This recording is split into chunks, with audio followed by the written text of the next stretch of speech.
Welcome to Kevin Dale Photography, where I take you on my journey through photography. On today's episode, Canon's October surprise, brand new lenses.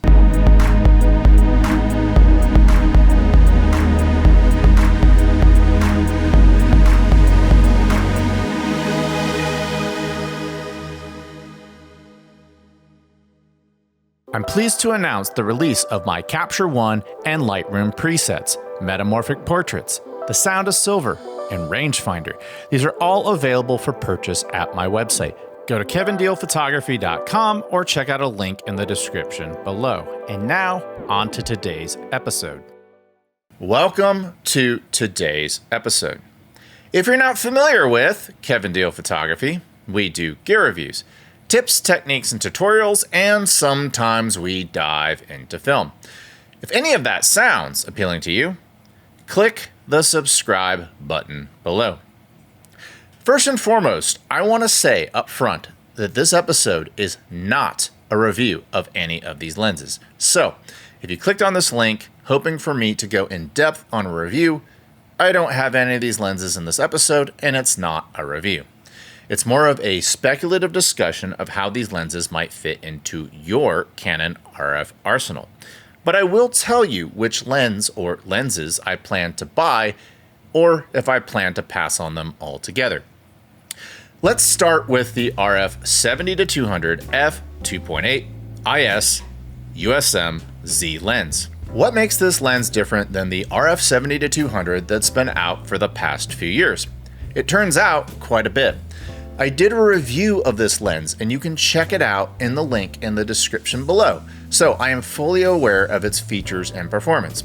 For one, the new lens. It's a Z lens. This makes it a hybrid lens for video. With that comes a declicked aperture ring for smooth aperture changes. Additionally, it has a little hole on the side to attach an optional motor that allows you to remotely control the lens. Next, it has an internal zoom versus an external zoom, which has been proven to be better at combating dust. So, if you're the type of person to be paranoid about getting dust internally into the front element of your lens, an internally zooming lens will do a better job of preventing that. It has better focus breathing, which also comes in handy with video.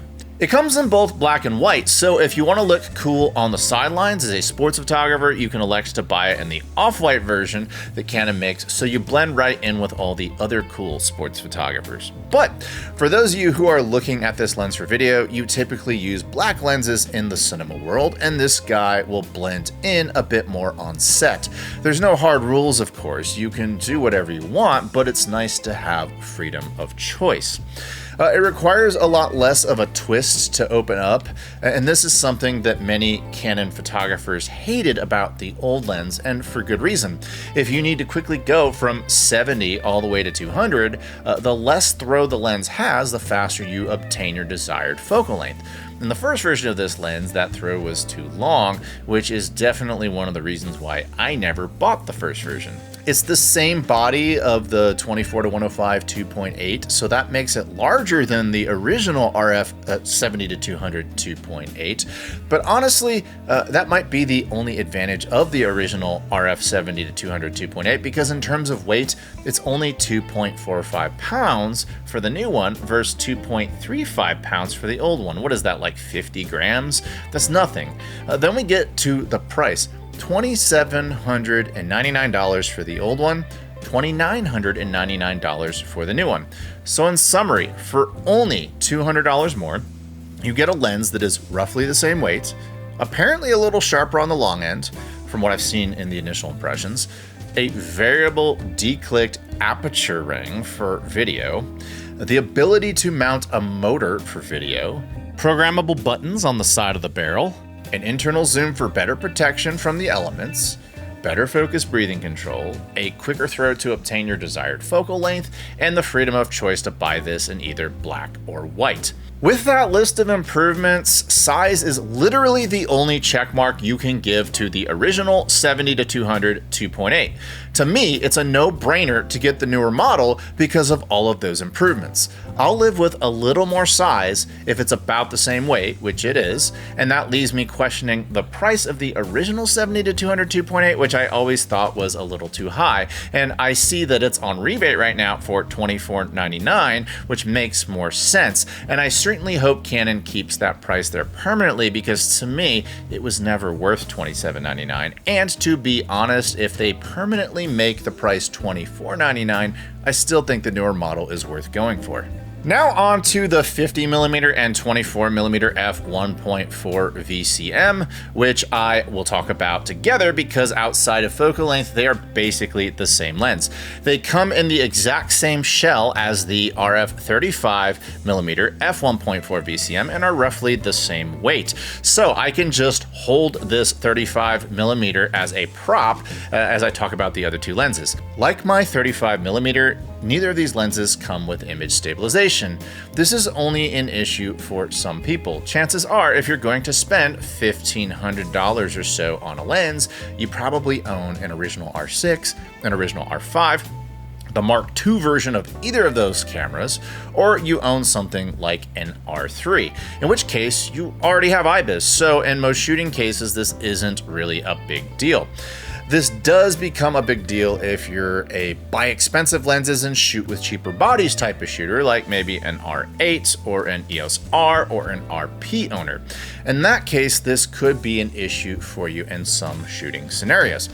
For videographers who own non-image stabilized bodies like the R5C, if you shoot on a gimbal, this also isn't an issue, but it could be an issue if you hand hold. So you have to consider the type of work that you do if you want to consider either of these two lenses. Another way they are just like the 35mm is that they have a VCM or voice coil motor, and that comes with a quirk where the lens rattles until you power it on. This is normal, this is part of the design. The second you turn your camera on, it goes away.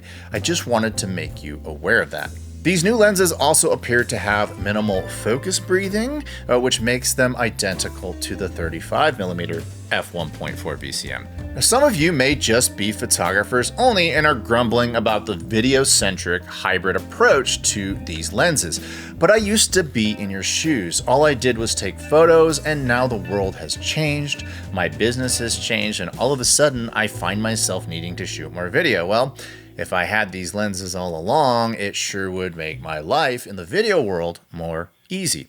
So I say buy the hybrid lenses, and if you do find yourself shooting more video, you already have an excellent lens for it. I cannot rant and rave about how light and compact this 35mm is for an L lens. If you check out my review of this lens, you'll see that optically, it could easily hang with its much larger and much heavier f1.2 siblings. So for those of you who are looking to buy, unless you just really need a 1.2 maximum aperture versus a 1.4 maximum aperture, it certainly appears like these newly announced lenses are going to join my 35mm in being optically superior to almost everything else on the market, but with a small footprint and a reasonable weight. $13.99 is the price point on the RF 50mm 1.4 versus $22.99 on the 1.2 version of this lens. Neither of them are image stabilized. You do get a little bit more light out of the 1.2, but for 40% less, I think with all the features, the $13.99 price tag makes a lot of sense if the image quality on this guy is as good as the 35.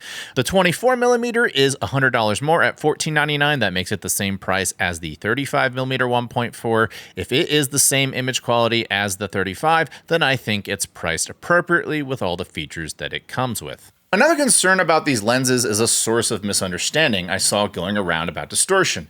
Many people bash this RF 35mm because reviewers turned the lens corrections off in their RAW editors and freaked out about the distortion. But here's the thing, this is the way Canon designs all their RF lenses. Even the $3,000 1.2 lenses have distortion without corrections. And if you think the distortion on these lenses is bad, you should see what the 14 to 35mm that I'm recording myself with right now looks like uncorrected.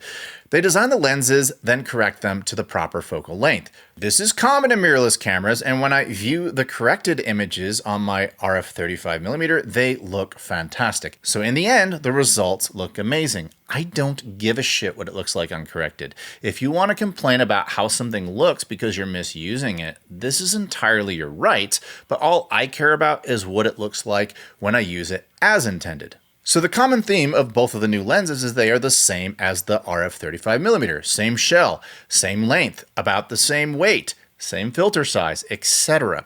This is by design. It's pretty obvious to me that Canon is approaching the Z series prime 1.4L lenses the same way a company would approach making a kit of cinema lenses. They are all essentially the same, but they see different focal lengths. This minimizes the amount of filters you have to purchase. It probably means you don't have to make major changes to your gimbal if you swap lenses. To me, these are all positives. So, now to the main question. Which of these lenses am I going to buy? I want to get out of the way that I'm likely going to pass on the 50mm because I already own the 1.2 version, and while it's heavier, it's not crazy heavy like my RF 85mm 1.2, so I can make that lens work in my video rig. The 24, that lens is more intriguing for me to purchase. It would give me a unique perspective with excellent 1.4 subject isolation. And because it's the same shell size, weight, and internal motor system as my RF 35mm 1.4, the only thing I need to make sure is to my liking is image quality. And I've already seen enough example here on the interwebs that this lens is going to be a home run in terms of image quality. So yes, while I won't be doing it right away, I absolutely plan to purchase this lens. And of course, we'll do a full review when I get it. And if there's any nasty surprises with this lens, you'll be the first to see it in the review. That leads me to the 70-200. If you saw my review of the original RF 70-200 2.8 and my review of the RF 135 1.8, you'll know that I've been rolling without a 70-200 for the past half decade. I shoot college graduations and weddings and have decided to just stick to a 135 prime for longer duties, and I've made it work. I liked the original RF 70-200 in terms of image quality, but there just wasn't enough there to get me to spend almost $3,000 after tax. This new one, however, if 70-200 was my ride or die lens, like it is for many of you, I'm just going to tell you right now, this is going to be the lens. I'm having a hard time finding a reason for you to not buy it. As for myself, I'm trending toward a yes, but I need to do a review first.